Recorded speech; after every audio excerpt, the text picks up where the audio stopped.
When you spar, your feints should be weaving through your defensive and offensive patterns. So today we're going to talk about two particular feints and how to set them up. The first is a rear foot step-up feint, and then the second is a drop 45 feint to the body.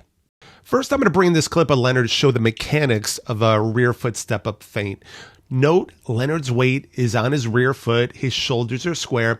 He's going to bring his weight to his lead foot, which allows him to do a rear foot step-up right here. Now, this is super important. Leonard's weight is still over his lead foot. And from here, he's going to push off his rear foot, which allows him to lift his lead and then let gravity do the rest, bringing all his weight back down over this lead foot. So I'll show those body mechanics. Note my weight's on my rear foot. I'm going to bring my shoulders square, which just means my weight now is over my lead foot. I'm going to push off my rear foot. And as I mentioned before, it's important to keep your weight over your lead foot. Then all I'm going to do is push off this rear foot, lift my lead, and then let gravity do the rest, which means my lead foot is going to catch my weight. Now, another thing to point out, hone in on the fact I kept my lead in a sling, meaning I broke my arm kind of sling. That's important to keep your body mechanics in line. And so how do we build off this? After my lead foot caught my weight, my rear foot automatically does a rear foot step up. And this time I'm going to go ahead and push off my rear foot and commit my lead. And just for reference, I call this footwork jab combination a feint square jab.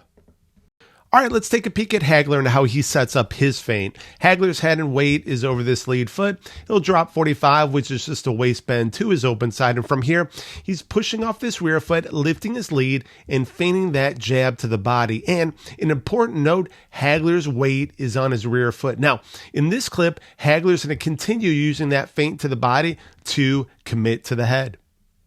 And we'll show those mechanics. I'm going to do a waist bend to my open side. I'm going to push off this rear foot, lift my lead, feint that jab to the body.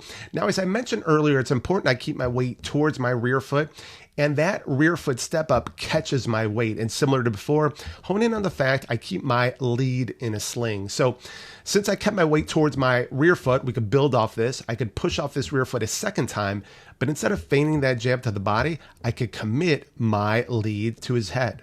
And this footwork jab combination is what I call a drop jab. And let's show a different angle. So I'm going to go in square, feint, then jab, or I'm going to drop, feint, jab. And if we're adding beats to this, the first beat is the in, the second is the feint, the third is the jab, or the first beat is the drop, second's the feint, the third's the jab. So that's 1, 2, 3. And similar, it's 1, 2, 3.